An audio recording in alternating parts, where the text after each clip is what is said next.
सुप्रभात बेटा, हिंदी की कक्षा में आपका स्वागत है। आज हम करेंगे क्रिया।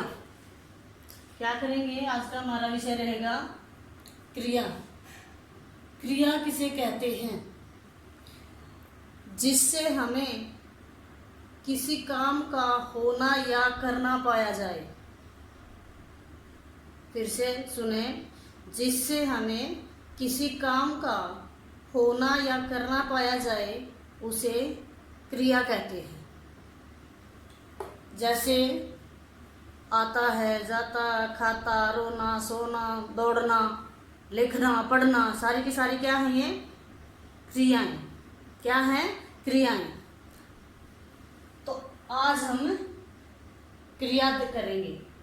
क्रिया को अगर हम देखें तो इसका वर्गीकरण दो प्रकार से किया जाता है। नंबर एक, कर्म के आधार पर, और नंबर दो, रचना के आधार पर। ठीक है, दो प्रकार से इसको बांटा जाता है, कर्म के आधार पर और रचना के आधार पर। तो सबसे पहले हम करेंगे कर्म के आधार पर क्रिया। क्या करेंगे? कर्म के आधार पर क्रिया। कर्म क्या होता है? काम। तो कर्म के आधार पर क्रिया के दो भेद होते हैं। कितने भेद? दो, अकर्मक और सकर्मक। अकर्मक, अ अर्थात नहीं है, अ अर्थात नहीं है। क्या? कर्म जिसमें कर्म नहीं है। जैसे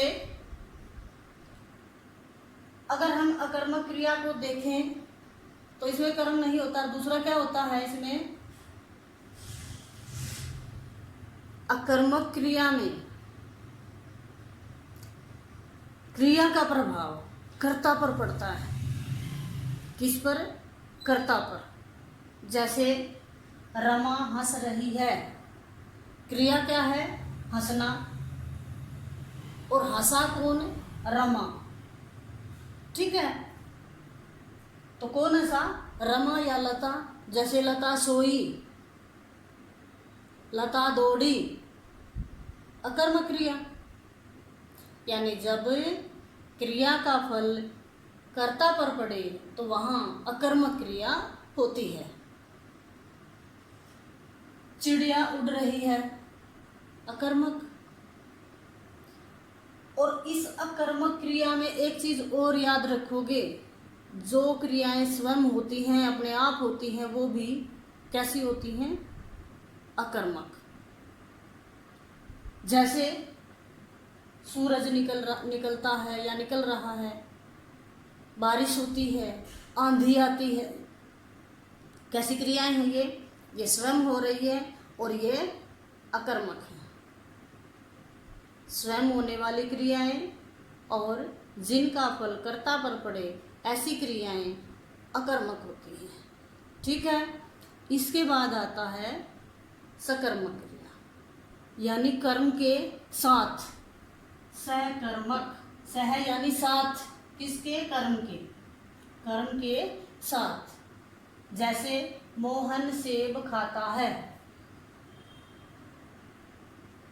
अब अगर हम देखेंगे, जो खाने की क्रिया का फल है वो किस पर गया है? सेब पर, ना कि मोहन पर। मोहन पर नहीं गया है। कहाँ गया है? सेब पर। सेब क्या हुआ? कर्म।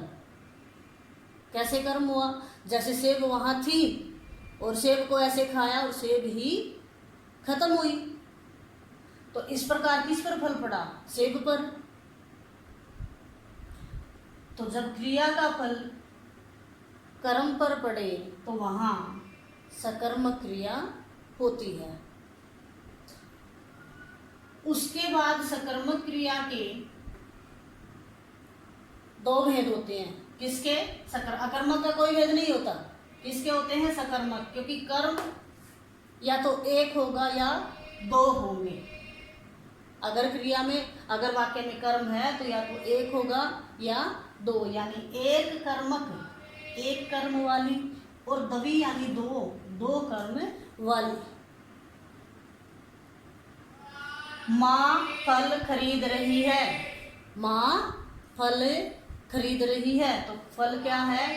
कर्म। फल क्या है? कर्म। अब यहाँ है दवी कर्मक। माँ ने बच्चे को फल दिए, किसको? बच्चे को क्या दिए? फल। एक ये कर्म है और दूसरा फल कर्म है, होगी द्विकर्मक। अब बात आती है कि हम कैसे पता करें कि इसमें कर्म है या नहीं है, एक कर्म है या दो कर्म है या कर्म रहित है, कैसी क्रिया है। अगर आप हम ऐसे नहीं पहचान पाते तो हम कर्म को कैसे देखें? कैसे देखेंगे? हम क्रिया से पहले क्या या किसको लगा देंगे। क्या करेंगे? जो हमारी क्रिया है उससे पहले क्या या किसको लगा देंगे और प्रश्न करेंगे। अगर उत्तर आता है तो वह कर्म है और सकर्मक क्रिया है। लेकिन प्रश्न सही करोगे आप। जैसे यही द्विकर्मक है, इसमें देखें द्विकर्मक में क्या वाक्य क्या है? माँ ने बच्चे को फल दिए, तो क्या दिए? क्रिया क्या है? दिए, इससे पहले लगाओगे, ठीक है। क्या दिए? फल। आ गया कर्म। किसको दिए? क्रिया के आगे ही लगाओगे। किसको दिए? बच्चे को। आ गए दो उत्तर हमारे, तो ये दोनों क्या हैं? कर्म। अब इसमें देखो आप,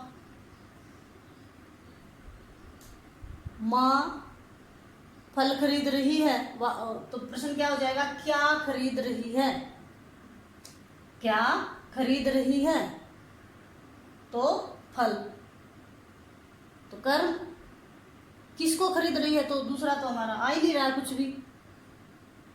अब अकर्मक में अगर हम जाएंगे, यहाँ रमा हंस रही है, तो क्या हंस रही है? नहीं होगा, प्रश्न ही गलत हो जाएगा हमारा, क्योंकि कौन हंस रहा है, कौन हंस रही है, ऐसे प्रश्न बनेगा ना, तो प्रश्न गलत नहीं बनाओगे। दूसरा है चिड़िया उड़ रही है, क्या उड़ रही है, ऐसे थोड़ा होता है। कौन उड़ रहे हैं, कौन उड़ रही है। तो इस प्रकार यहाँ प्रश्न जब भी आप क्रिया से पहले करोगे तो गलत नहीं करोगे। अगर सही ढंग से आपने क्रिया, हमेशा यहाँ क्रिया से पहले क्या या किसको लगाओ और आपका उत्तर आ जाएगा। अब है क्रिया आई कहाँ से, बनती कहाँ से है। एक चीज आपने सुनी होगी, धातु। क्या? धातु। क्या होता है धातु?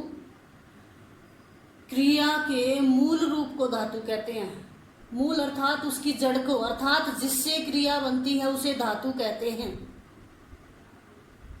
फिर से सुने, क्रिया के मूल रूप को धातु कहते हैं, अर्थात जिससे क्रिया बनती है उसे धातु कहते हैं।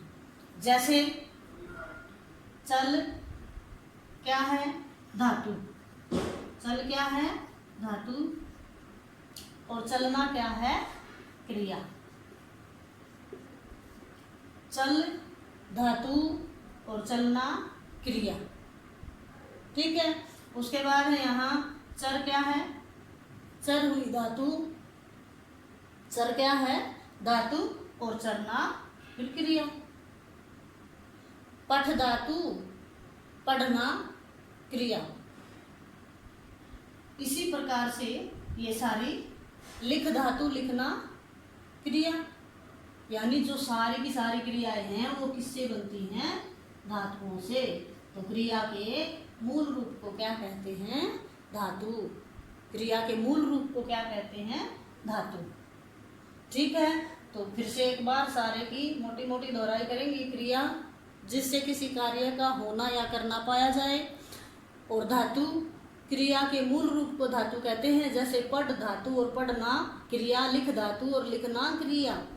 आगे है इसके दो भेद किए जाते हैं। नंबर 1 कर्म के आधार पर, नंबर 2 वर्गीकरण इसका 2 प्रकार से होता है, कर्म के आधार पर और 2 रचना के आधार पर। इसके बाद है अकर्मक क्रिया और सकर्मक। कर्म के आधार पर जो क्रिया है इसके 2 भेद हैं, अकर्मक और सकर्मक। अकर्मक में कर्म नहीं होता है और सकर्मक में कर्म होता है। कर्म की पहचान हम क्या या किसको लगाकर करते हैं। और इसके सकर्मक के 2 भेद होते हैं, एक कर्मक द्विकर्मक। एक कर्मक में एक कर्म होता है, द्विकर्मक में 2 कर्म होते हैं। और उसके बाद फिर ये धातु ही है। तो इस प्रकार से आपका ये कर्म के आधार पर क्रिया के भेद हुए। अगली वीडियो में करेंगे हम रचना के आधार पर क्रिया के भेद।